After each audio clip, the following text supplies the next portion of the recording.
Hey, let's go ahead and clap it up, man. Shalom. This is the Israelite School of Universal Practical Knowledge. Started out on 1 West 125th Street, Harlem, New York, under Commanding General YAHANNA. And it's that Tuesday. This that Brotherhood class, man. Let's make sure we hitting online real quick, brother. Let's make sure. Do y'all see? Anybody see it online? Okay, there you go. Man, today we're gonna talk about accountability, man. Like, I understand we talk about the oppressor. I understand we talk about what we need to do to get out of this hell. But there's something else that we gotta understand, man. We gotta take accountability for the words that we say. We gotta take accountability for how we treat one another. We gotta take accountability for how we are living our lives, man. Let's go to the book of Romans, chapter 14, verse 12, if you don't mind. Because you can't blame everybody else for everything that you do wrong when you know about the law, statutes, and commandments. And when we talk about this brotherhood class, this is a self-check. We self-check all the time, because at the end of the day, we know for a fact that when the day comes and judgment is sitting right in front of your face, that you are going to have to be accountable for what you've done and what you said and how you've moved against your brothers and your sisters. So let's go ahead and read that. This is the book of Romans, chapter 2, verse 12. Romans 14 and 12. Salakia. Maybe I said it wrong. 14 and 12. So then every one of us shall give account of himself to God. So what? So then every one of us shall give account of himself to God. See, what is it to give an account of yourself to God? Do y'all know what it is? What you got, brother? So you got to answer for everything that you have done within your life, whether good or bad. You have to answer for it. Yeah, you got to give an account for the things that you've done. See, and this is the thing that here in the Israelite School of Universal Practical Knowledge, we know very well. Like, we're making up for what we've done in our life. Because there's a lot of bad things that a lot of us has done. We have sinned against the Most High's law, statutes, and commandments. We have not followed him. We have not followed his words. We have treated people wrongly. We have done wrong. We have done things that we wish at this point in time with reading this Bible that we could take back. And there's some things that you have done in your life right now after you've learned about the law, statutes, and commandments, because this is just something that you have a demon on, that you have to fight daily. But you got to understand that everybody has to take accountability. You got to account for your stuff with God. With the Most High is going to be the one that judges you. So yeah, you're going through your journey. Yeah, you're trying to do all these different things and trying to correct your wrongs and all that, but you got to make sure that every single day you choose to follow the law, statutes, and commandments, because the day that you decide to go against the law, statutes, and commandments, you got to account for that. You got to understand that every single day is a day for you to either have a good account or a bad account with the Most High God when judgment comes for you. So what do you want to do? How do you want to tell your story? Because you know the angels, they're going to give a report. And they've been reporting on you since birth. They've seen all the bad things you did before you came into the truth. Then when you got your name, then they like, okay, well, he became a new creature. Let's see what this new creature is about. And now this new creature knows these things. So what did they say? There's no sacrifice for what? For the sin that you do after you know better. Right. Like I said, this is a self-check. This is what we do on Tuesday class. We do a self-check. Because that's brotherhood. That's sisterhood. What you got? Go ahead. So like, if I may, sir, you said something very heavy. that, you know what I'm saying, I'm gonna paraphrase the precept, the Lord will wink at your ignorance for a time. But when you come into the truth of the Most High God, when you know better, you should do better. Right. And that's the thing. That's the thing that we all have to get into. We all have to get into doing better because we know better. At this point, that even if you was in a class where you was barely listening, bro, the little gems that you got in that class, you are held to. And that's a lot of things. That's something that a lot of us don't really recognize. Like, we hear the Bible, we understand the Bible when we get in these classes or when we listening to it online and stuff like that. But you really don't recognize that the Lord is telling you, hey, I know for a fact you have a lust demon. I know for a fact anytime you see a woman, you trying to see if they got an OnlyFans page. I know for a fact anytime you see a woman, you trying to see if she got a Twitter, or you trying to see if she got this or that and this. I know for a fact you got a demon when it comes down to smoking weed, and you know you went from doing it to not doing it to now you just trying to be around it so that way you can get the secondhand high from it. See, the Lord sees all that. The Lord sees that you have a demon with powder. You shouldn't be around powder no more if you got a demon of powder. But what do? You go around it, right? And what you hoping for? You hoping for what? Something to go up in the air? Something to accidentally get on your phone or something like that, just so that way you can get one little small little taste of it. Like, these are the type of things that you got to learn how to be accountable for. You got to be accountable for everything you say, everything you do, and how you are moving, and how you are treating others, because the Lord is looking at that. And that's what we have to deal with, man. So you got to understand that. Go to Ecclesiastes chapter 12, verse 13.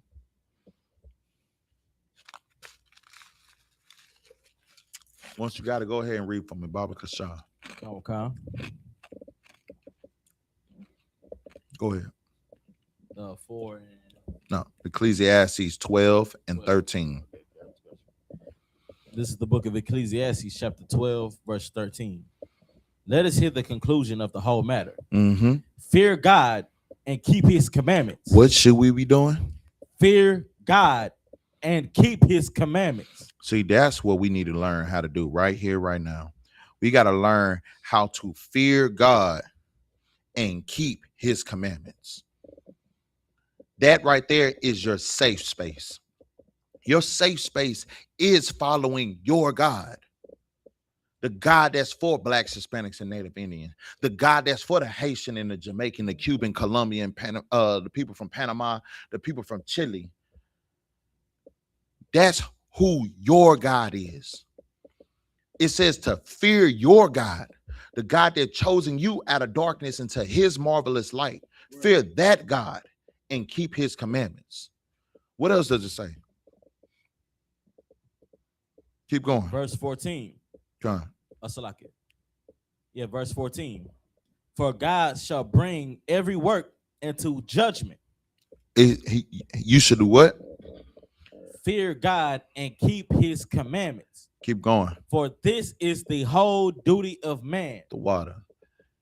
This is your duty. Where it says this is the whole duty of man, this is not just talking about men. This is talking about men, women, and what you are going to teach your children to do. This is your whole duty. Your whole duty is to fear God and keep his commandments. The Bible says that his commandments is not grievous. His commandments are not hard to do when you choose him over your selfishness. When you choose him over your pride. Keeping his commandments do not come hard. It's not hard to do. You know when it becomes hard? It becomes hard when you are battling between serving two masters. When you are battling between if I want to serve the Lord or if I want to serve myself. If I want to serve the Lord and I'm at a lower state, or if I want to serve another master and be at a higher state, have more money, because money just falling in my hands if I follow this God over here. But if I serve the Most High God, I got to put myself at a lower state because I can't sell drugs no more. I can't scam my people no more. I can't put my people in danger. I have to save the lives of the brothers and sisters that the Lord has told me to get out of darkness into his marvelous light. You can't do that no more. You can't put them at a lower state. You can't put them in danger for the betterment of yourself. The whole duty of man, the whole duty of the 12 tribes of Israel is to what? Fear God and keep his commandments. That's your accountability right there. That's right. That's how you're supposed to live every single day. And you want to know something? Fearing God and keeping the commandments is also letting people know if they're doing wrong towards you, if they're not treating you correctly, if they're not treating the flock of the Lord correctly. You can't be afraid to go against that. You can't be afraid to tell them, you know what? Hey, bro, how you're treating us is unrighteously. Right. If somebody offends you, what should you do? You take it to he and he alone. And if he doesn't hear you, then you take it to a council. Right. This is accountability. That's what we're talking about today. Fear God and keep his commandments. Christ told you, if a man offends you, to take it to him and him alone. That is your duty. That is your job. It doesn't matter if it's man to man, woman to woman, man to woman. You want to know something crazy? A child can be offended. Are you going to turn away a child from being offended because you don't have enough brotherhood to sit here and listen to that child? Is it not a commandment? What is the second commandment? To love your brother. As what? As you love yourself. So are you telling me that a child cannot be offended by something that you did or said to them? What you got? Go ahead. So like it, sir, if I may, I have a precept. Go ahead. This is Matthew chapter 18, verse 6. Mm-hmm. But whoso shall offend one of these little ones. Who shall do what? Whoso shall offend these little ones which believe in me. Mm-hmm. If it were better for him that a millstone were hanged about his neck, that he would drown in the depth of the sea. Look, the Bible's telling you right here, right now, even these little ones can be offended. And if you don't take into consideration what these little ones is saying, then you know what? You got a bigger problem on your hands. This is love. This is true love. Because we always talk about what is love according to the scriptures is following the law, statutes, and commandments, right? Accountability and being able to be accountable for the things that you do is love. Because if you can't be accountable for your actions, then understand your judgment day is going to be one hell of a day. Right. And I'm going to tell you now, man, I know I got a lot to make up for. And every single day, I walk this earth as a priest and prophet to make up for the things that I've done wrong. And I still might not do enough for the Lord to have mercy on. But you know what I'm going to keep doing? I'm going to keep doing everything I can in my power. So that way, when that day comes, maybe, just maybe, for a moment, he can sit here and be like, you know what? Well done, my good and faithful servant. I understand there's a lot of things that you've done wrong, but these things that I've seen that you've done right is the reason why he knows my name. And that's what all of us should be striving to. Every single day, teach our people how to do the things correctly. Teach our children how to do the things correctly. Be brotherly and sisterly to one another. Understand that we always have room to grow. Because if you start thinking like that, then you're in the spirit. Right. Once you get to the point where you don't feel like you got any more growing to do, that's when you get out the spirit. And that's when the Lord is going to show you who he really is and who you really are. He's going to show you that you ain't who you think you really are. And I can show you it. See, I've been putting my hands and protection around you, but because your pride is so big, what did the Bible say? Pride comes before what? The fall. A fall. And a haughty spirit before what? Destruction. So us as a people, as the 12 tribes of Israel, we have to learn to be more compassionate for one another. We have to learn how to be more loving and caring to the 12 tribes of Israel, to our people who are at a lower state. We got to learn how to make sure that our people don't stay at a lower state. And the only way we can do that is to be accountable. The only thing we can do is to hear the conclusion of the whole matter, fear God and keep his commandments, because his commandments is not grievous. And that's the whole duty of man. That's your whole job. Salakia, what you got? Go ahead. Salaki, if I may, sir. Go ahead. You brought out such a heavy point. You know what I'm saying? Pride coming before the fall. Right. You know what I'm saying? And you taught me a precept not too long ago. This is the book of Ecclesiastes, chapter 10, verse 13.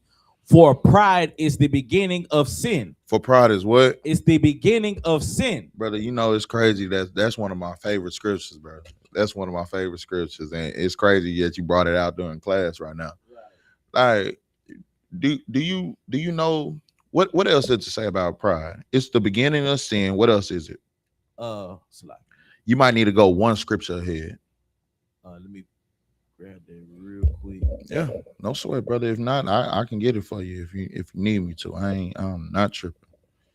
Just let me know. I got you, sir. What you got? This is the book of Ecclesiastes, chapter 10, verse 11. Mm-hmm. For when a man is dead, he shall inherit creeping things. Nah, go down one more. It says pride is the beginning of what? Sir. The beginning of pride is when one departeth from God. That's right there, brother. That's the part right there. Look, I know you got to that other precept, brother, but that's those two go hand in hand. That was verse what? Verse 12, sir. So 12 and 13 go hand in hand. If you ever bring out that precept, make sure you bring out 12 before you bring out 13. All right, if I could, brother, because that's the part that's right there. Pride comes with one does what? Departeth from God. Keep reading. And his heart is turned away from his maker. And his heart is done what? Turned away from his maker. See, in the Bible, we talk about it all the time. You cannot serve two masters because you're going to love one and you're going to hate the other. See, the Lord, your God, your father telling you, hey, man, you got to be accountable for your stuff. Watch what you say. Watch what you do, because the same thing that you're doing right now, when I come back, you better be accountable for it. You better be able to say why you did it. And it's saying that your pride is when one first what? Turn away from God. See, that's what a lot of people don't understand. With your pride is making your chest pump up to the point where you just don't care no more. But you know what your father doing the whole time that you got that pride? He doing one of these modes right there. He just looking at you like, Yeah, that's my hard-headed child right there. So what how far is he about to go? Oh dang. He done went from following me. Now he back smoking weed. Now he's back doing heroin. Now he's back stealing. He's back unaliving. He's back sitting here selling drugs in the community. He's back to eating pork, crab, shrimp, and lobster. He went from following me. She went from following me to now she's doing same-sex marriages. He getting his back broke by another man. She's around here eating on box. How do you say that you love me, but you depart from God? How do you say that you love God, but you sitting here eating on box? There's no way that you can be around here scissoring and finger banging and say that you love God. There's no way that you can sit here and take it up from the backside as a man and you doing it to another man and say that you love God. Because the Lord told you the first commandment was to love him with all thy heart, all thy mind, all thy soul, all thy spirit. And then the second is to love your neighbor as yourself. But the love of God is to follow the law, statutes, and commandments. You can't do those things and say that you love God. But know one thing, you're going to have to be accountable for that. When the Lord comes back, you're going to have to be accountable. So let the Lord know, because your sin is when you depart from God. Let the Lord know that getting your back broke by another man was more important than following him. Let the Lord know that you as a woman eating out another woman was more important than following the law, statutes, and commandments and following your God, who sent his son down here to die for those type of sins, so that way you didn't have to die for it, for you to sin no more. But now you full-fledged in it. Let your God know that smoking weed and doing drugs was more important than following him. Let your God know that committing adultery was more important than to following him. Because you're going to have to be accountable for your things. Just like I'm going to have to be accountable for mine. He's going to have to be accountable for his. You're going to have to be accountable for yours. Just understand that. Because once you start understanding that and really putting that on your back, then you're going to start being like, nah, man, hey, hold on now. Hold on. Because I know I be slipping. I know I be tripping sometimes. You know, I be trying to mac and and woo-de-woo. Hey, forget all that da-da-da and woo-de-woo. Put that on your back, that whatever you're doing is what you're going to have to be accountable for. How you treating other brothers and how you treating other sisters that are children of the Most High God.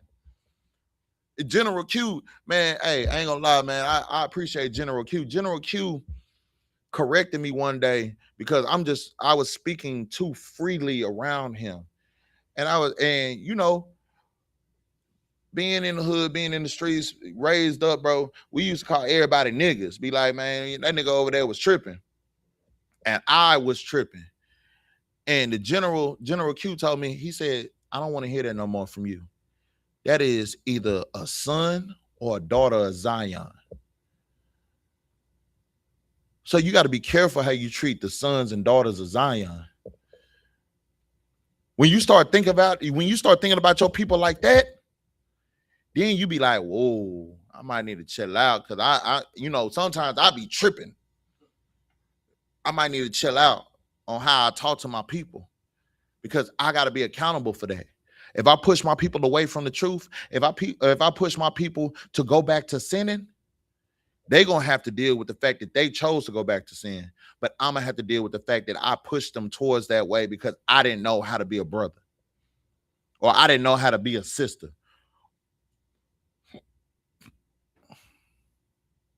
As parents, we got to understand, bro, the arguments that you have in a household is not worth it, to the point where you are scarring your children. Those arguments is not worth it. We have to do better. We have to be better and take more accountability for our actions. So, like, I know I kind of ran out. You had something you still want to say? I was gonna go back to what you said. Go ahead. You start once you let pride in, all these other things start to attack you because of the mindset that you are in. When the scriptures say that once you let one sin in, several more demons stronger than that will take a hold of you. For sure. You know what I'm saying? So, you know, let's see. Nah, and what you saying is righteous. What you saying is right on point, because that's what it is. Could you, Baba Kushal, could you go back to that Ecclesiastes 12, and can you go to verse 14 for me? This is the book of Ecclesiastes, chapter 12, verse 14. Make sure that mic is on, Baba Kushal. I don't know if it's on or not. There you go. Okay. This is the book of Ecclesiastes, chapter 12, verse 14. Mm-hmm. For God shall bring every work into judgment. For the Most High is going to do what? For God shall bring every work into judgment. Keep going. With every secret thing, it be good or whether it be evil. Understand this, man. All your works that you are doing, the Lord's going to bring it into judgment. Either it's good or it's of evil. He's going to bring that out. You're going to have one person on one side talk about all the bad. You're going to have one person on the other side talk about the good that you've done. And the Lord is going to make a judgment on based off of what he sees fit. If he sees that you've done more wrong than good, then what's going to happen? It be unalived. Off with his head. But if he sees that you've done more good than bad, then what's going to happen? You get a crown. He's going to be like, well, you know what? I know you. Yeah, understand. You know, like I know, I shouldn't have this type of mercy on you because you know you still should go ahead and off with your head, but I got you. All works is going to be brought up, good or bad, loud or in secret. And you have to sit here and be accountable for your stuff. Make sure that when it's your time, that the Lord knows your name. Because that's what I'm fighting for. I'm fighting for the Lord to know my name. I'm fighting for his forgiveness every single day. That's why we talk about the book of Matthew, chapter 6. When it says, forgive others if you want the Lord to forgive you. Right. Because if you don't forgive, then what's going to happen? The Lord's not going to forgive you. Brother, this is why I'm telling you. This is your accountability. This is that big old mirror in front of your face today. Make sure that you're ready for it. The same way I had to make sure I'm ready for it. This is what y'all don't understand. A lot of times y'all think that we just have all these lessons and we just don't care because we good. Nah, we fight demons daily. Right. Demons still try to come attack us. But you have to battle them. You have to be aware of what's coming and how you can beat it. It's doable. Is that it on that? Okay, let's drop that. Let's go to Second Chronicles. Let's go to 2 Corinthians chapter 5, verse 10. 2 Corinthians 5 and 10. Okay. Go ahead and read once you got it up. This is the book of 2 Corinthians chapter 5, verse 10.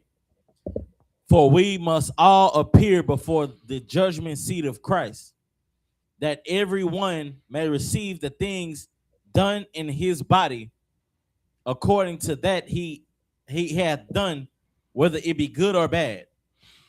That's just another precept. That's another thing telling you, understand, you're going to get in that judgment seat no matter who you are.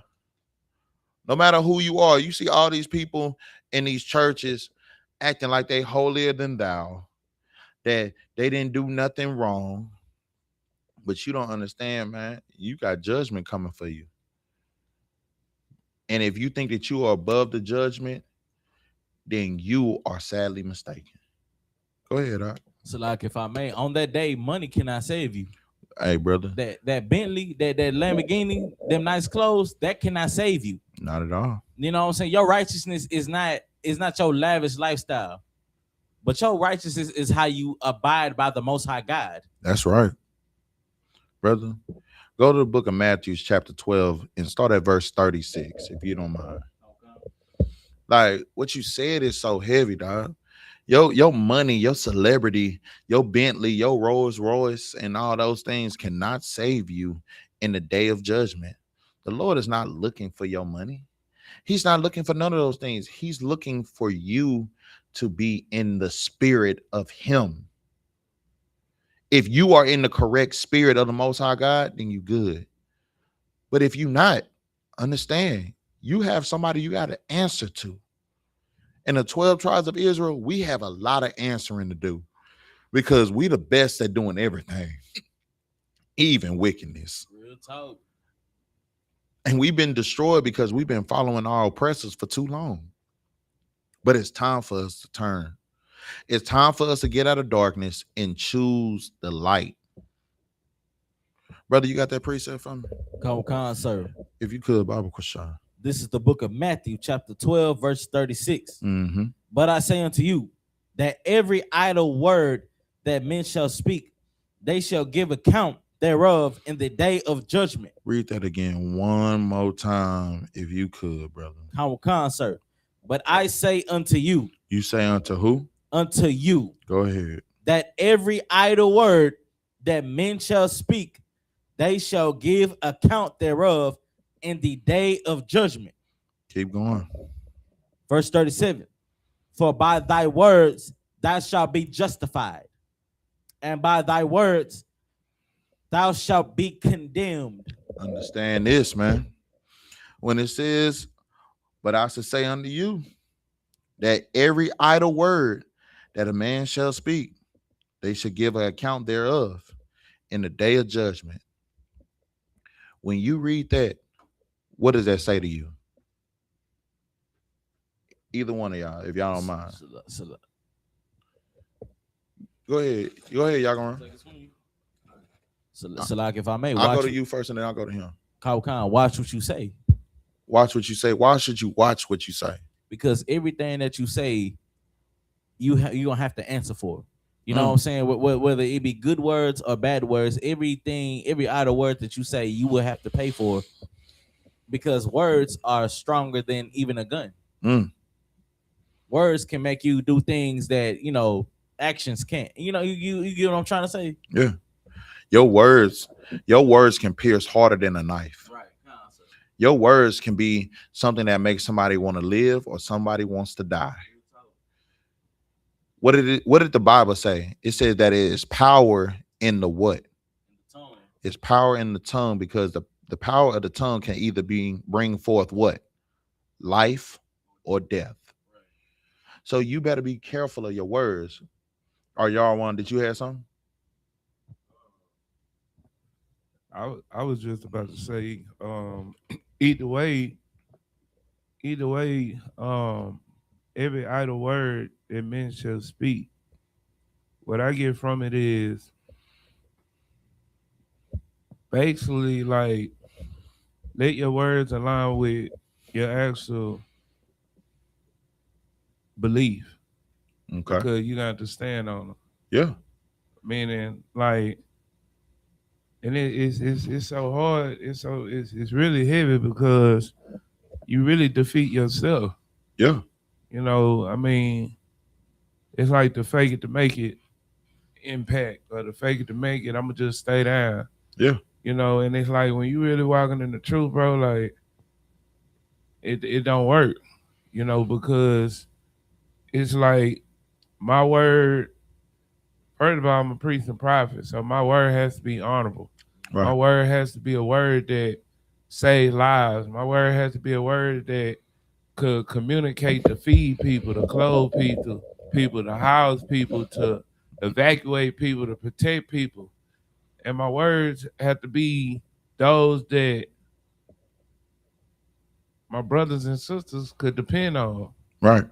So when you speak through the power of the tongue, it's like it could create action, a reaction, and it could be positive or negative. Right.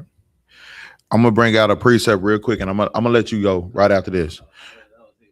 It was super heavy what you saying, and I got a precept for that. What you just brought out is Colossians 4:6. It said, "Let your speech." Colossians chapter 4 verse 6. I'll wait for you, brother. Let me know whenever you got it, and then we'll go from there. All right.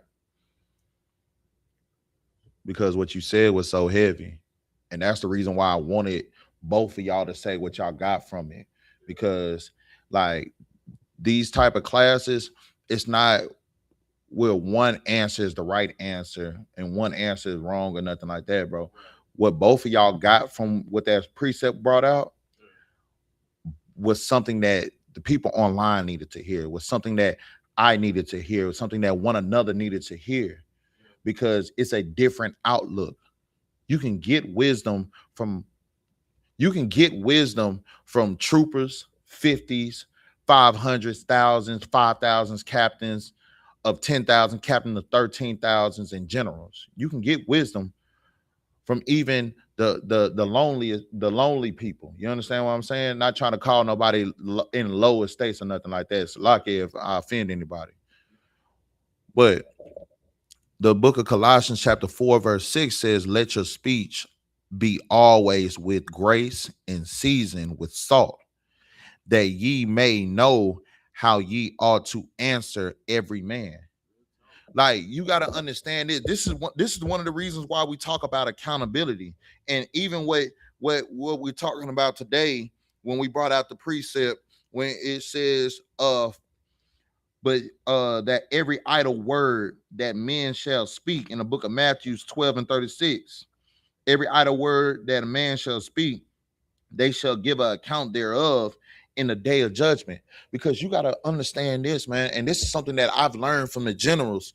Like, the generals are so cautious of what they say around brothers and sisters when they're giving them counsels and when they're dealing with matters, because they understand that we're going to hold on to their words, because their words mean so much to us based off of the works that they have put in. And as brothers and sisters, we got to understand that our words, it don't matter what your rank is. Our word can mean so much to someone, because at the end of the day, you don't understand how they will hold on to your words like a sponge going over water. They'll soak it up, and that can either be a good thing or a bad thing. That's why we have to be accountable for our words. And the Lord is telling you that, hey, you're going to have to be accountable for every idle word that you say. So watch what you say. Watch how you treat one another. Watch how you do one another, because if you don't, accountability is going to come into play. But what kind of accountability do you want to do with the Lord? Because the Lord, hey, what did it say? The Lord is a man of war. The Lord is his name. The Lord said, I'm a jealous God. And what did he say about the little ones? If you treat even of the little ones any kind of way, what did he say he gonna do to you? It's better if you put a millstone around your neck and basically dive in the ocean. Let me tell you something. It's better if you tie anchor around your neck and go into the water than to have to deal with the Lord on how you treated his little ones. That's how monumental accountability is, when you start reading this Bible and start learning this Bible and start following these laws, statutes, and commandments, and talk about getting your people out of this hell. Like, these things right here, bro, these things right here is life or death. You think how you're talking to people in front of people is life or death? No, bro. It's how you treat people when nobody's around. Nobody's there to hear you.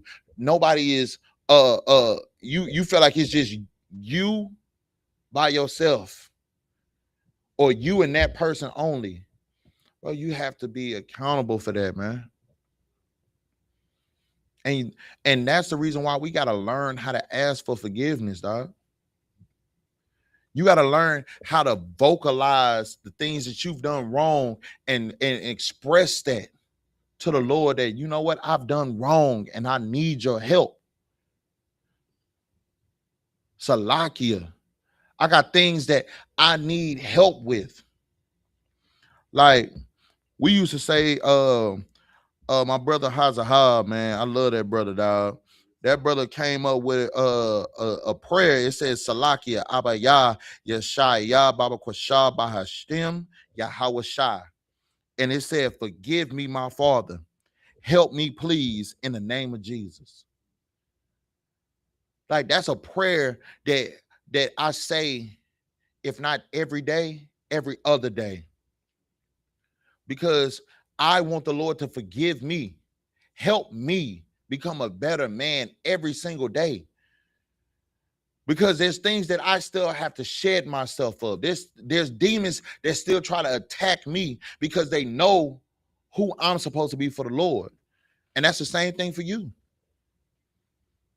That's the same thing for all you brothers, all you sisters that are listening to what the Most High God has for you.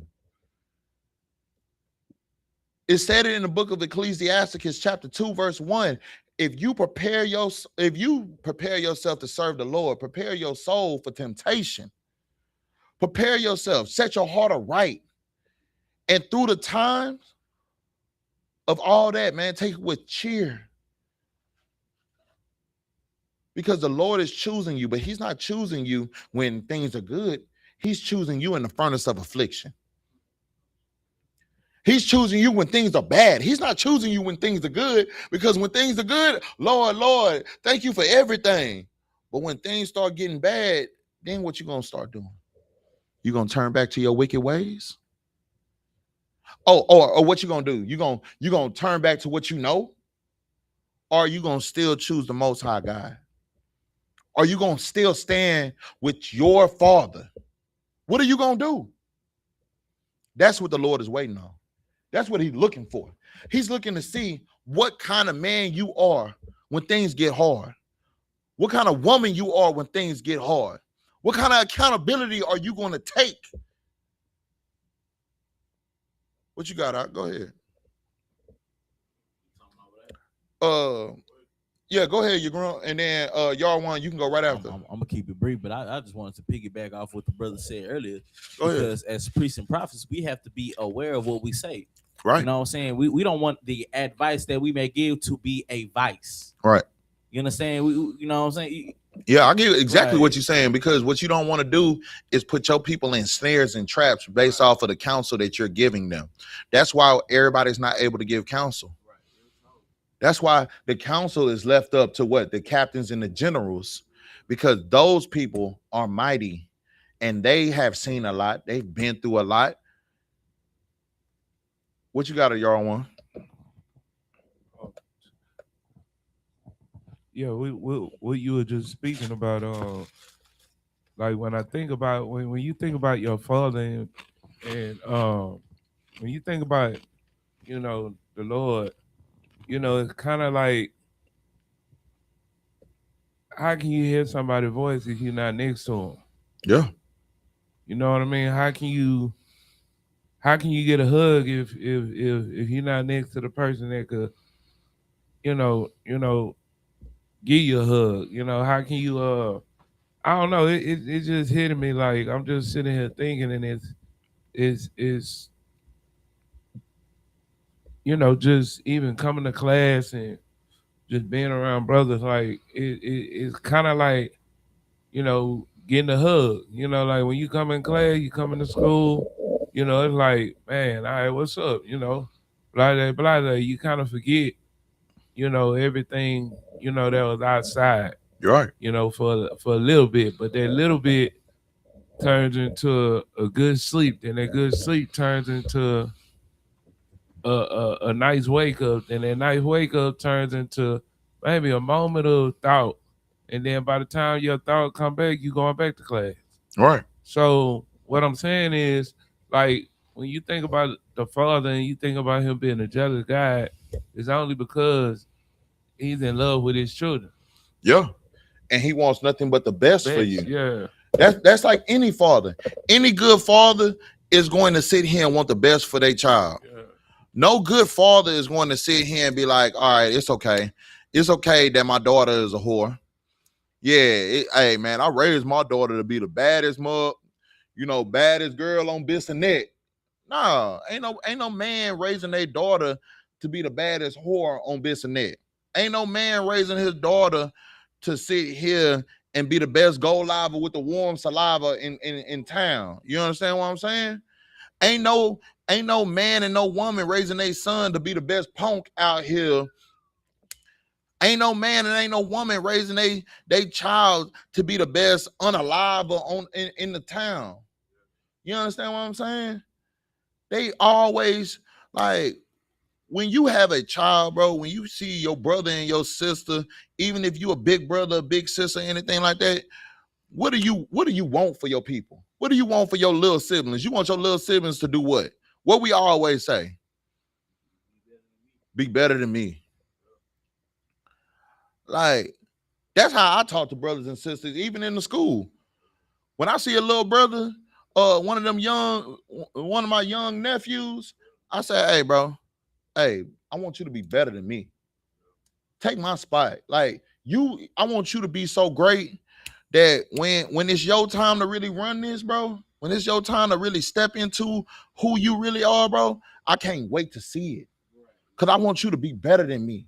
I want you not to make the same mistakes I did. I tell my son that all the time. I tell my son, I want you to be better than me. I'm going to do everything I can possible in my life to make it where you're better than I am. And that's how you're supposed to be.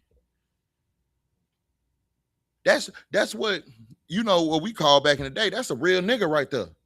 That's some real nigga stuff right there.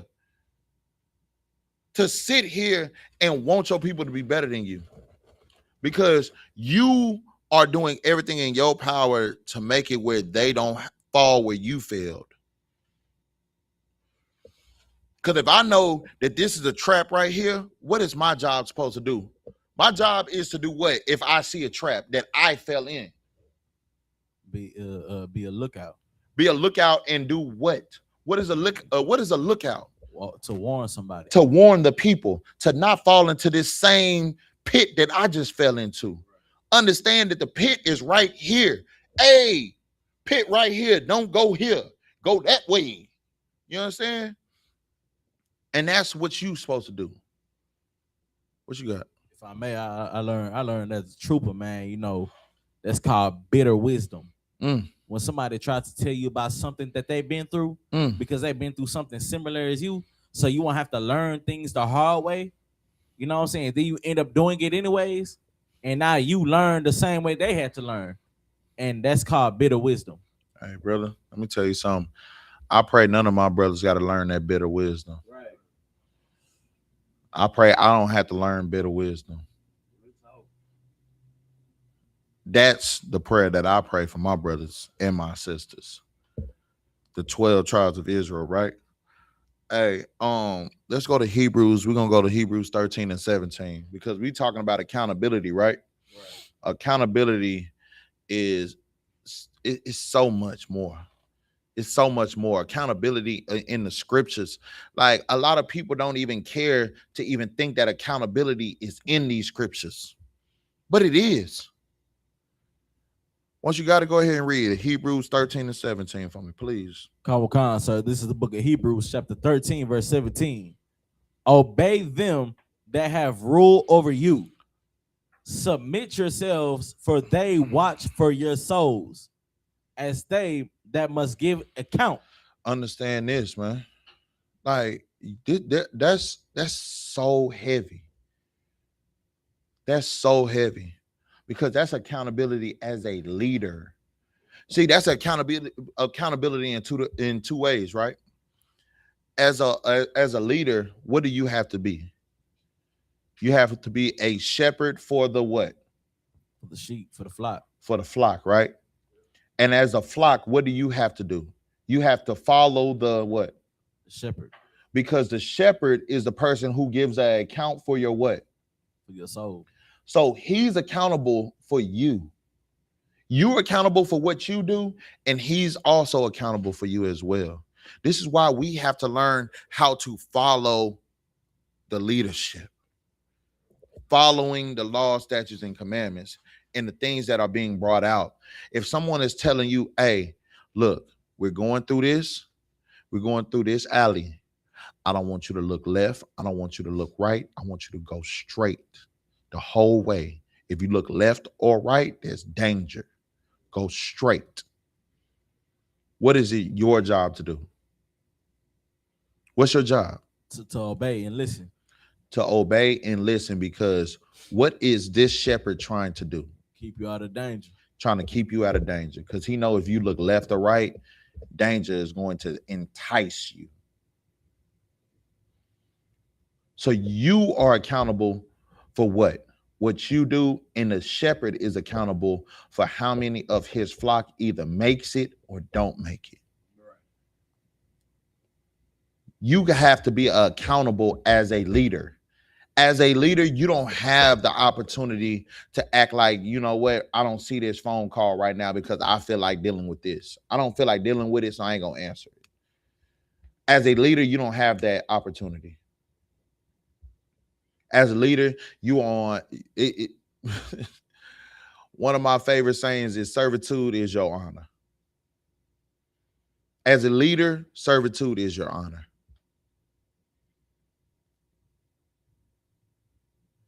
You got to understand that. You have to stand firm to that. Because if your flock goes left or goes right, you have to give an account for it.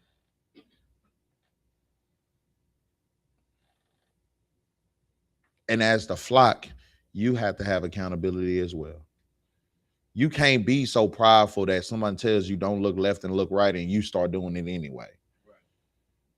Be a brother to your brother. Be a sister to your brother. Be a sister to your sister.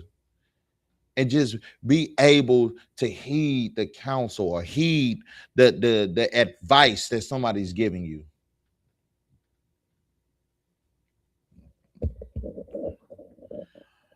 Let's go to the book of Galatians, chapter 6, verse 1.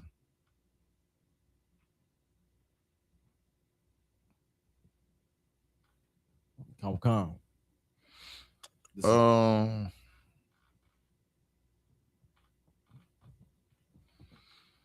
Go to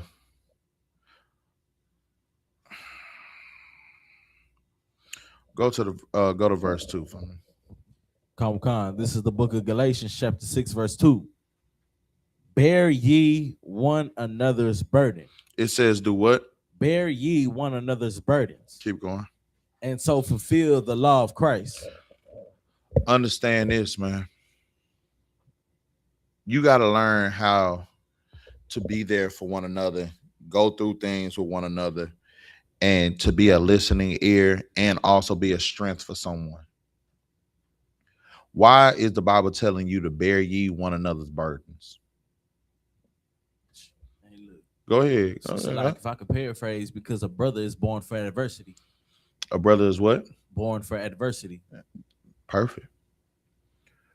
Why do you have to learn how to bear ye one another burden? Because maybe in that time that person is going through it, you are what keeps them alive. Right. You are what keeps their strength going. You know how we talk all the time about how your lamp needs to be full with oil, right? And don't put your candle underneath a bushel, right? You might be that light to keep the other person from burning out. You learning how to bear one another's burdens is what keeps them from going back unto the world. So these are the things that we got to understand, huh? Yeah, we can get hyped. Yeah, we can yell and scream and but are you gonna be there for me when I ain't got nothing else? Are you gonna be there for me when times get hard? Are you gonna be there for me when I lose the people closest to me and I gotta bury my mother or bury my father or bury the person that raised me, which was my grandmother, or bury a brother? See, we had to bear one another's burdens when we had to bury our brother Karab. Do you understand how many brothers were hurt by that? And then we had a brother that just passed away, man, up in Dallas, bro. Do you understand the hurt that we feel for our brothers that leave, our brothers that are taken away from us, that we don't want to say goodbye to? There's people that sit here and be like, I can't say goodbye. And because I can't say goodbye, I'd rather go with them. Do you know that there's people that's out there that's like that? And if you don't bear one another's burdens, you will have 2 funerals instead of 1. If you don't sit here and be a listening ear, a place of hope, a place of peace, a place of strength for one another through hard times, you know it can get real crucial.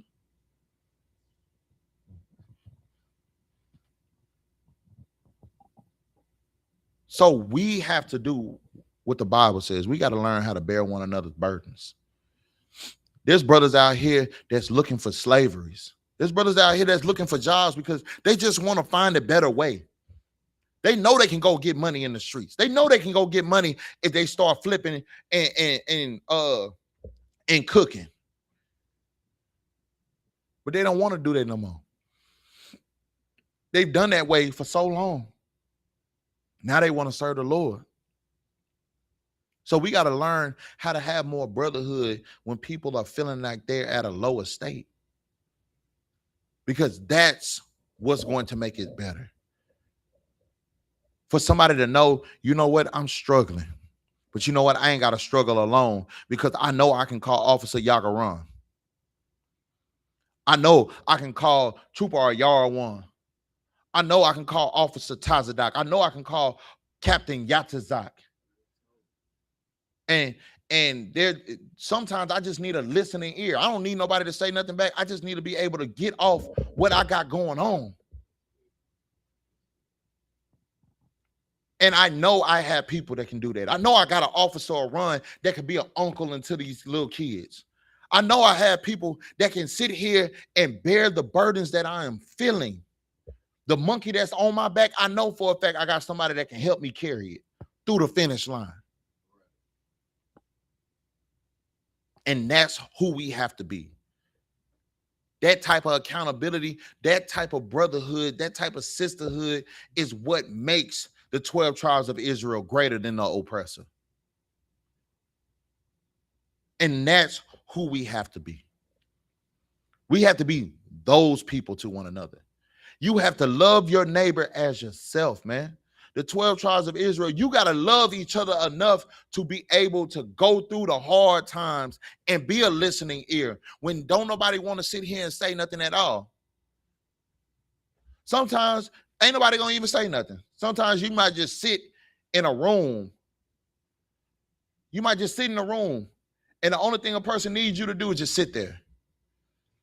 Because that's the brotherhood that they need. They just need somebody there in the moment with them while they're going through their grieving process, while they're going through their thought process to make sure that they don't do something that's going to make them crash out. That's who we have to be. That's being a true brother according to the scriptures. Not what everybody want to, oh, hey, man, I got this liquor for you. I got this for you. I got that for you. No, why the hell you can't just be a listening ear? Why the hell you can't just be somebody that can comfort somebody else? It ain't always got to be materialistic. Stop giving artificial love. Give something that's real. Something that can't just be manufactured or robotic. No, give something that's real. Because that's what we need to get the hell out this hell as the 12 tribes of Israel. Black, Latinos, and Native Indians. See, we have gotten so far away from that, we don't even know what it looks like no more. But the Bible is telling you what it looks like. What you got, y'all want? I know you got something. What's up? It's that was so heavy, you know, when you were saying like give something that's meaning. So when I think about that, man, just make sure every time you give a memory, you know, because the memory is never forgotten. Thanks. Everything ain't gotta be so okay. Like I don't know if y'all have ever dealt with this, man. Like everything don't have to be a grand show when you're dealing with one another. Like it ain't always got to be the biggest, grandest, and all that. Like it ain't got to be that. Sometimes the best days It's just a day that you just chilling back with your brother or your sister, and you can just have fun and be comfortable with being around one another. You ain't got to worry about all the things and all the burdens that this world has for you, but you actually can just sit back and just chill and talk, play dominoes, play spades, somebody get on the pit and barbecue and just show and everybody doing what they love. Like, we got chefs in the school. You don't think that they'll love to feed the people? We got brothers that love to do shamar. You don't think that they just love to be around everybody and make sure everybody's straight all in the same instance?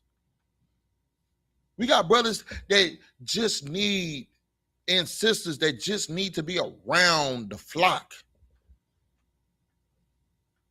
Because being around helps them. And that's not a problem. Let's do it. But we as a people have to be okay with just doing that. Just because we're around each other don't mean that we got to go spend thousands of dollars somewhere. Brothers can, I'm going to tell you right now, we done did it before. Bro, brothers can put bread together. You can be around this mug and just got your last $20. If you got 10 niggas that just got their last $20, how much money you got? 200. You know what you can do with $200? You know what you can do with $200, brother? I know what I could do with it. If we all sitting at the school, brothers and sisters and everybody, and it's only 10 of us, and we got $20, everybody got $20, we can get a Brotherhood and Sisterhood bottle.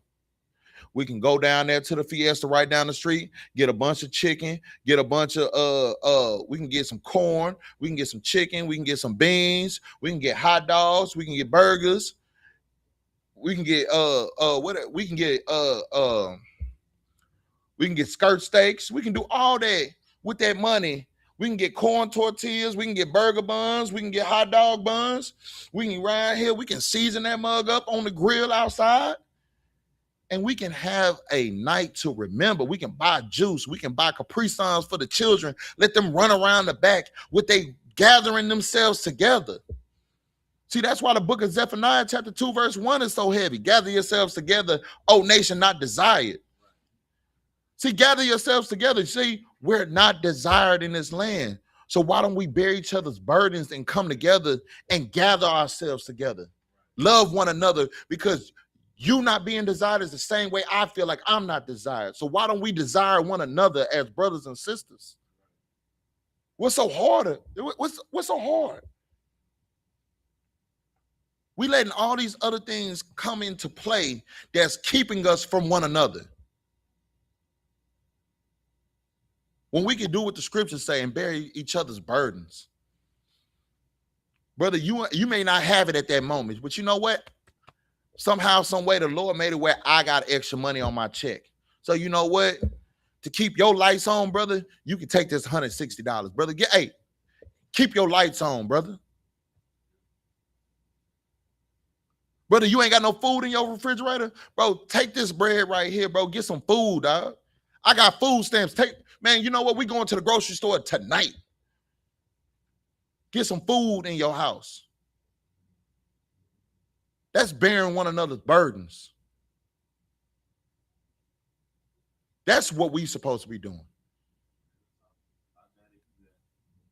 That's how we are. Brother, say it in the mic, because that's the mindset we should have, but we don't. So like, if I made it, the mindset we should have is, if I got it, you got it. Brother, if I got $1 and you ain't got nothing to your name, how much money do you have and how much money do I have? 50 cents. We splitting that 50 cent down. You feel me? That right there is how we keep our people from going backwards. That's the true work of the Most High God, man. That's true love right there.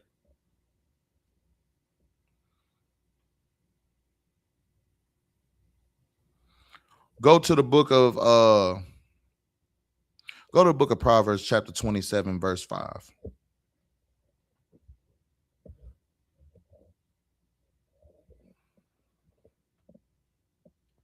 Come Khan, this is the book. This is the book of Proverbs, chapter 27, verse 5. Open rebuke is better than secret love. Open what? Open rebuke is better than secret love. We talking about accountability, right? What does it mean when it says open rebuke is better than secret love? It's better to be corrected in public rather than loved in behind the scenes. Right. Right. Like, I'm gonna tell you right now, Captain Yatazak, he be on that open rebuke. Like, I'm gonna tell you now, I was raised up under them, and he was raised up under the generals and Captain Kahan. Open rebuke. See, that's love right there. If you trip and you mess up and you fall, man, sometimes we got to bring that to the open. We gotta give you that correction right then, right now. Because if I keep giving you this secret love, what does that mean? Instead of openly rebuking you and saying what you're doing is wrong and you need to stop doing it, if I always pull you to the corner where don't nobody else see you, don't nobody else hears what I'm saying to you, even though everything you do is in front of everybody, what does that mean? You would never grow as You, a man. You'll never say it in the mic louder. I like say it with the pride in your chest, because what you're saying is right. What you're saying is right. So you would never grow as a man. You'll never grow as the 12 tribes of Israel. You'll never grow as a sister. Right. You'll never grow as a brother if everybody is always secretly telling you what you did was wrong. Sometimes it takes somebody to tell you right in front of your face, the same way you disrespected somebody in front of everybody, in front of your face, hey, bro, what you did there was wrong, bro. You wrong for that. And you shouldn't do that no more. Because what you did there is making us hide from one another. What you did there is making us not want to be around one another, bro. And we should be able to be around each other and have a good time without it always being something. That right there, that's what we got to understand. Sometimes, yeah, you can take that conversation inside and it just need to be between you and you alone, hey, you and him. Like, hey, bro, what you did there, man, you tripped out, man. You need to go ahead and go and out there and go ahead and fix that one time. Sometimes you got to be like, hey, bro, hey, Salakia, y'all chill out. Hold on real quick. Hey, bro, what you did there, yeah, that was kind of crazy, bro. You just offended this brother in front of God and everybody out here, and you're not even caring. You're not even caring about it. That's what we got to learn how to do. Not saying that's how we treat everybody every single time, but with the high-ranking men, there's occasions where you get openly rebuked. If you ain't never seen it before, just stick around. Stick around in this truth. You'll see it.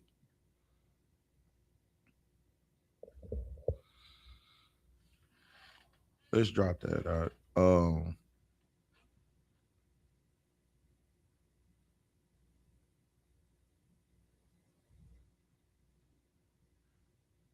Go to the book of Proverbs, chapter 15, and we're going to start at verse 31, and we're going to read 31 and 32 for me, please.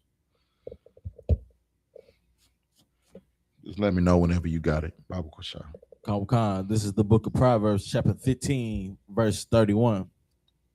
The ear that heareth the reproof of life abideth among the wise. What does that mean? Read it one more time, and then I want both of y'all to tell me what that means to you. The ear that heareth the reproof of life abideth among the wise. Are y'all one? What does that mean to you?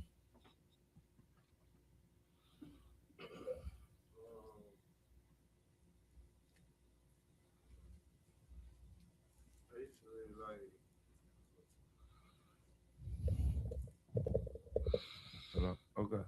Yeah, basically, Can I read it so I can hear it? I'll read it for you if I need to. Okay, Proverbs 15:31. Yeah. Okay, the ear that hears the reproof of life abided among the wise. So Reproof is like correction. okay, he like basically like the the one that takes like criticism, direction. He's the one that's gonna be with the wise, like among the wise, like he's the wise. You know, the one that actually hears. But see, I think it's deeper than that. I think it's like when it say heareth, because it doesn't say hear, it says heareth. So meaning the one that applies the instructions that's being heard is of the wise. Okay. Y'all wrong. What you got? You got the same thing he said? Along the line of not only heareth, but being able, having the capacity to be able to take the correction. Mm. You know what I'm saying? Yeah. Without getting emotional, actually abiding by and living by the criticism, because that criticism is what's going to build you into being a better person. Now you are wise. Now you are no longer doing whatever made you catch that chicken in the first place. Mm-hmm. Now you are willing to live and do better because you have now been reproved. What is a wise man? A wise man, what did they always say about a wise man? A wise man can do what? He's always listening, and what? It's something that we used to say all the time. A wise man is always coachable. A wise man is always coachable. You want to know why? Because he don't feel like he just knows every single thing. A wise man still is able to be taught. He's still able to listen to the people and get what he needs so that way he can better help everybody. That's what a wise man does. So if we talk about this scripture right here, it says, the ear that heareth the reproof of life abideth among the wise. See, you know what you said, or y'all want, and it's just like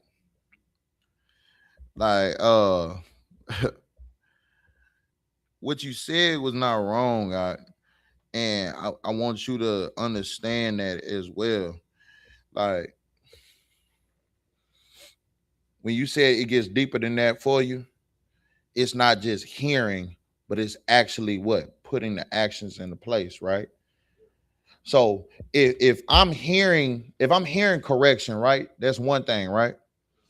But a wise man don't just hear. What does he do when he's getting corrected? He applies it. That's the part right there. Applying it. When you are a wise person, you have to learn how to apply correction.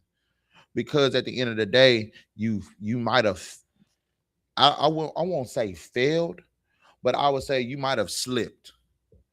And you know what they say, if you fall, what you supposed to do? You're supposed to get back up, right? It says that a person can fall multiple times, but what he's supposed to do every time he falls? Get back up. And that's what a wise man does. A wise man sits here and he listens to the point where he does not fall for the same thing over and over again because he's not doing what's right. And that's what we all strive to do and strive to be, is a wise man that can heareth the reproof. Because we all want to be considered wise, right? So what that means is you got to be able to hear correction. You got to be able to take in the correction and not get emotional, like the brother Officer Yagaram said. You got to be able to take the correction without being emotional and really put it into play. I was very emotional when I first got into the truth. And I had big brothers in this truth that sat here and pushed the button every time that they saw where I was emotional at, to make it where I could become a wise man and not be emotional dealing with those situations. You got to be able to do the same thing. You have to be able to understand that and take accountability for where you may have done wrong. So that way you can become a better man, a better priest, a better brother, a better husband, a better wife, a better sister, an elder in the school. You got to be able to take correction. What else did it say? Can you read the next verse for me, please? Verse 32. He that refuseth instruction despiseth his own soul. He that does what? Refuseth instruction despiseth his own soul. Somebody that does not care to hear if they were wrong about a situation, if they dealt with somebody wrongly, if they offended people, if they not following the laws and not following how they should be. They don't care about nothing. They don't even care about their own soul. Because the Bible says every idle word that you have to be accountable for when the Lord comes back, right? So if you don't want to take correction on something that you did wrong because you don't feel like you do anything wrong, then understand this: you don't care for your own soul. And by you not caring for your own soul, understand that you got something you got to deal with, partner. You got a bigger problem on your hands. Keep reading. What else does it say? But he that heareth reproof getteth understanding. He that hears reproof does what? Getteth understanding.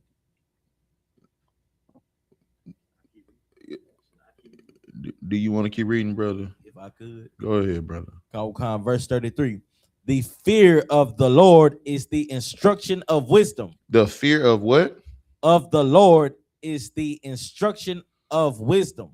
Look, when you fear the God, when you fear the Most High God, you'll have your instruction and your wisdom. You'll have everything that you need because you know for a fact these laws, statutes, and commandments are there for you. Understand, just because Christ came and died on the cross don't mean that everything was fulfilled to the point where you can sin. It says go and sin no more. Like in the Bible, you got to understand we're not supposed to keep sinning. We're not supposed to keep doing things just because Christ came and died on the cross. Christ did not die on the cross for you to go sit here and be an alternative lifestyle member. Christ did not die on the cross for you to go do that. Christ did not die on the cross for you to get that crack rock and that pipe and go smoke it. Christ did not die on the cross for that. You understand what I'm saying? Hey, Salaki, brothers. Hey, look, hey, we do we not keep it real, dog? Do we not keep it real? I'm just saying, man. Do the people not keep it real no more? Do we not keep it real with one another? Like Christ ain't dying on the cross for that, dog. Like that's a different spirit right there. That ain't it. You feel what I'm saying? It's just like, I'm just saying, bro, like there's a lot of things that we got to take into account for. And if you are sitting here as a people, if we are sitting here as a people and don't understand that we have to be accountable for the things that we are doing and the things that we are saying and how we are moving, bro, we are going to always be at the bottom. The Bible told us to hearken diligently unto the voice of the Lord thy God, to observe and do all his commandments that he commanded us this day. And he said if we did that, then what? We would be what? Above all nations on the face of the earth, right? And then what did the second verse say? Can somebody get Deuteronomy 28 and verse 2 for me, please? What did the second verse say?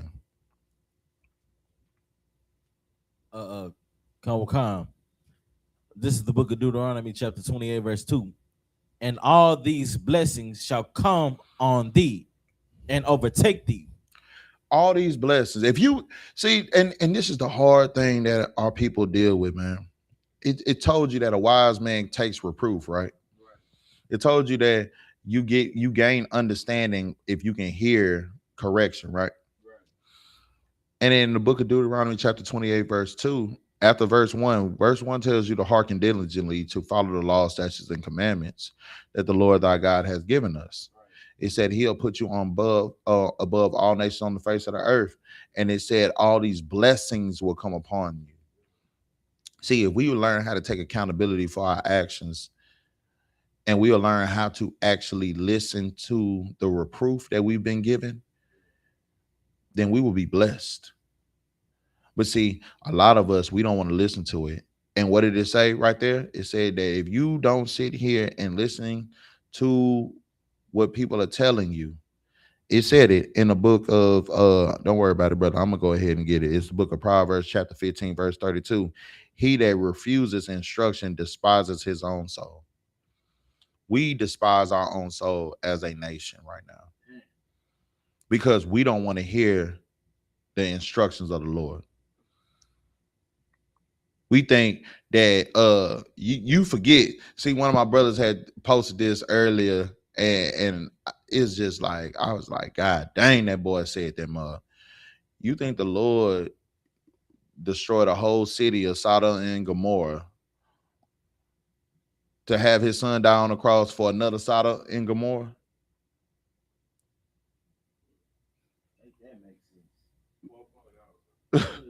You think that, you really think that that's what he on? You feel me? Bro, we have to learn how to deal with those things, man. If we could deal with those things, then we could be children of the Most High again.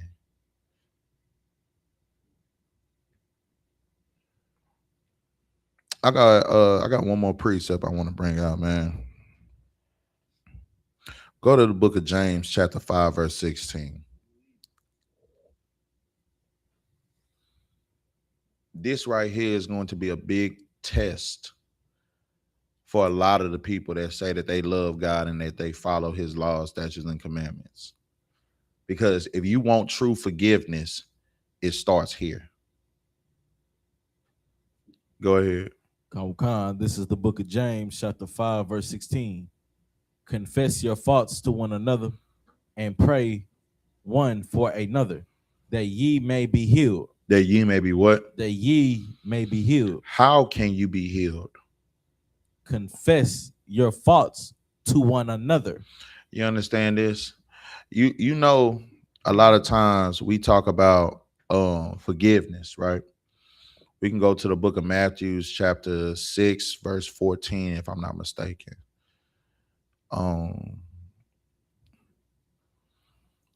Like, one of y'all hold the book of James, chapter 5 and 16 for me, and one of y'all go to Matthew, chapter 6, verse 14 for me, please.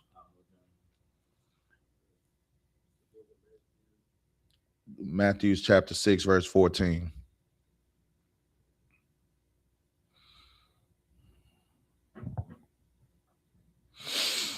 It's the book of Matthew, chapter 6, verse 14. Mm-hmm. For if ye forgive men their trespasses, your heavenly Father will also forgive you.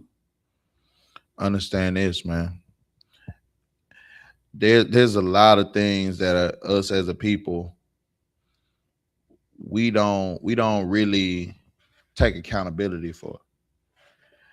And you want forgiveness, but you don't forgive. You want forgiveness, but yet you won't take reproof. If you want forgiveness from the Lord, what do you first have to do? You got to first forgive. And not only do you have to forgive, you got to do what the book of James said. You have to confess your faults one to another and pray for one another. See, I'm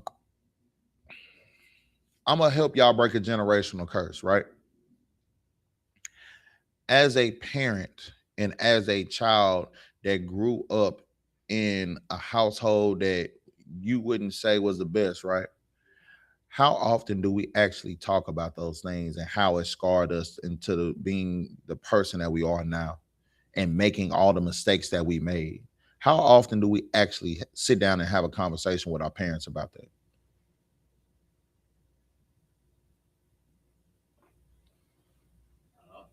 It's not often, right? But you know what we need to start doing so that way we can break generational curses? We need to start having those conversations. We need to start doing the hard things. The hard things is sitting down, looking at the mirror. Do you know how it would feel to be able to confess one to another where we had shortcomings at? To be a child and say, hey, mom and dad, hey, look, let me tell y'all something. I know y'all might not even hear me, but I just want to go ahead and say this for me, that I forgive y'all because I know I know you did these things. I know this happened. I know there ain't no blueprint book on how to raise a child, but y'all did the best y'all could. But seeing y'all fussing and fighting and having to hop in between y'all fighting and then getting beat up and having to go to the ER, that scarred me as a child. It scarred me as a child to see, mom, that you had a whole bunch of different uncles coming in and out the house once dad was locked up. It scarred me as a child, dad, to see that you choked my mother up and body slammed her or whatever. Like, that scarred.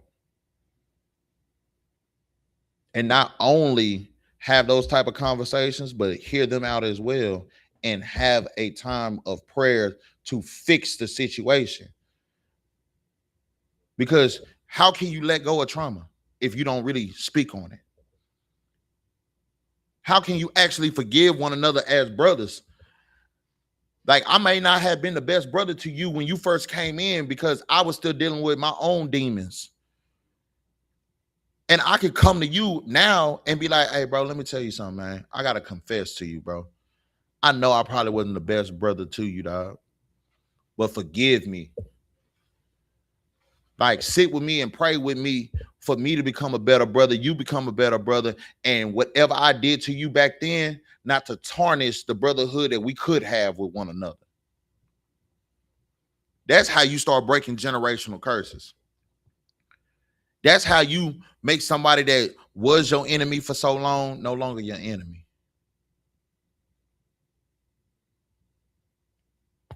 That's what we need to learn how to do. That's how we need to be with one another as the 12 tribes of Israel. The brother Yagaran brought it out, man. That brother said, gather yourselves together. Yea, gather together, O nation that's not desired, in Zephaniah chapter 2, verse 1. He said that that's one of his favorite precepts. I understand it. Because we need to know how to gather ourselves together. We are the nation that's not desired, bro. So let's desire one another. Let's not do it carnally. Let's do it spiritually. Let's do it with the full armor of the Most High God, which is following the law, statutes, and commandments, because they're not grievous. Let's learn how to talk to one another. Let's learn how to be with one another. Let's learn how to take correction and not be a coward behind correction. Not be a punk because you feel like what you done is just so mighty. Understand that it don't matter if it's a young man or a trooper or a 50 or a 500 or a child or a wife. Somebody can be offended and you need to learn how to deal with it. Then and only then we can get ourselves out of this hell. We can build something if everybody is not so prideful. Anybody else got anything they want to bring out? What you got on? Yeah, because I mean, even like all my elders deceased. Like, it ain't no mama, ain't no dad, ain't no grandma, great grandma. They gone. But one thing I did do with my grandparents, I got a lot of answers from. I let them be my mom's representative, cause I never knew her. Yeah. And then I spoke to them about why I did what I did. Especially my grandmother. Like, me and my grandmother, like, we had, old people call it death talk, but like, when parents and elders get to a certain age, they speak on things. They become more. It's like they want to get everything out before they lay it down. Dealing with family or what you might have seen or what you might didn't see.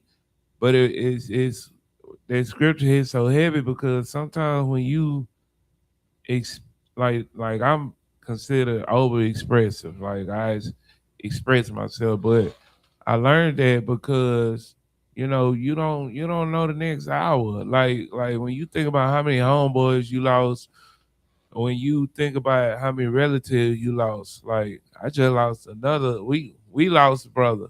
Yeah. The truth. I didn't even know the brother, but I just felt how brothers spoke on him. It was heavy for me. But losing that brother, I just lost another homeboy. And Captain Yachty showed me. We sitting outside on the truck. He showed me, but it is that's the worst feeling to feel that you didn't get to get words out, or you didn't get to get a forgiveness out. Like or you didn't get to hear their side. So for brothers to carry each other's burdens, that hits so heavy because it's like, man, like that's brotherhood. Like that's that's what we doing. Like that's the goal. That's our culture. Yep. So I don't know. It's just really hitting me because when I think about it, even for TV, the views for the people that watching, man, talk to your people before they close their eyes, and kill it. I mean, so like just forgive, like Yeah. because they'll open up with a whole nother mountain of stuff that happened for them to do what they did, and you could get an understanding, and then they go to the next one, and it's crazy. Like I asked my grandma, I'm sorry, this hitting me. I asked my grandma like, why you sleep on the couch? She was like, your grandfather cheated on me, but we had a vow. Mm. And I'm like, dang, so like so the 34 years of my life I saw you sleep on the couch. You was in love with this man so much to where you just y'all's agreement was, all right, I'm gonna just sleep on the couch, but we still in this. Right. That was heavy. Like we looking at it like, man, what's going on? But if I would have never asked about it, I would have never knew about it. For me to feel like I had to take care of my grandmother like first class and do this and do that because I used to steal, I used to lie, I used to be sneaky, I used to, you know what I mean? It was like, man, I felt like I had to pay it back, or I time was running out, so I had to get it out. But when we read this scripture, if you could just for you to know it now, and for you to have a chance to, man, that's heavy, bro. Because everybody don't have a chance, Right. and it's they gonna have to seek counsel somewhere else, from the men above, and I'm gonna leave it at this. Yachty had told me I had a cousin when all this transpired with the, last year, and I cut him off, bro. But I knew him since elementary, kindergarten, and I cut him off. But I was thinking about him so heavy last week. Captain Yachty was like, man, this order call him.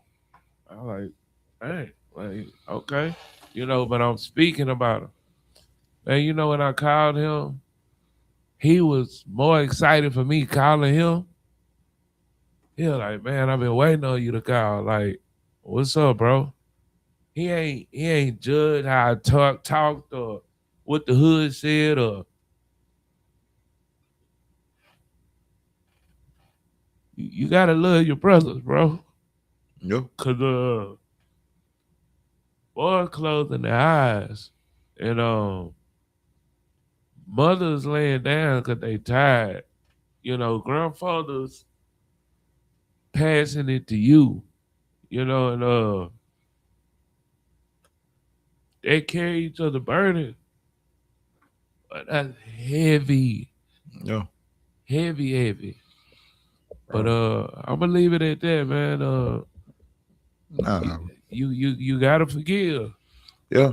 Cause that's the only way we're gonna get better is once we learn how to.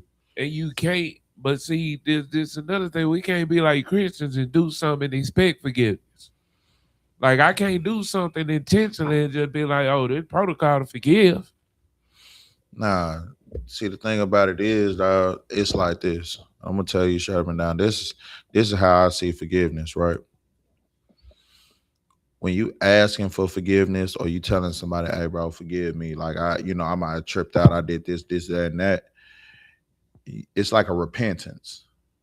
Once you repent, you shouldn't go back. You shouldn't have the same thing that you asking for forgiveness for again, because that's you supposed to repent. Yeah, look, brother, I'm with you. No. You said it the way that you supposed to say it, and as your brother, I'm bringing it full circle around because I know what you meant by it, and that's how we supposed to be with one another. When you're asking for forgiveness, when you're looking for forgiveness, make sure that you're not doing the same thing that you had to ask for forgiveness for. And that's being a brother. That's being a sister. That's loving your people as you would love yourself, because you wouldn't want the same person to do the same sins to you. So you shouldn't do it as well. And with that, we're going to say imajum, which means to stand. We're going to say sar, which means to face the east. We're going to say the Lord's Prayer in the Hebrew, then in the English. Abanawa, Shabbat Shemayim, Badash, I.S.U.P.K, Yahweh, Malakwaka, Dawa'ah, Ratazayaka, Ayah, Asha, Barataza, Kawa, Ayah, Bashamayim, Latatanawa, Lakam, Call, Yawam, Wasalaknawa, Kabawatnawa, Kasalaknawa, Kabawatnawa, Wala'ah, Damaya'ayanawa, Banasayawan, Abal, Ashinawa, Mayan, Ra, Kaya, Laka, Hamalakwat, Wahala, Wahata Para, La'awalam, Aman. In the English, our Father, which art in heaven, hallowed be thy name. Yahweh, thy kingdom come, thy will be done on the earth as it is in heaven. Give us this day our daily bread, and forgive us our debts as we forgive our debtors. And lead us not into temptation, but deliver us from evil. For thine is the kingdom, and the power, and the glory, forever. So be it. Sar, which means to face the front. We're going to give a courtesy salute to the brothers, then to the sisters.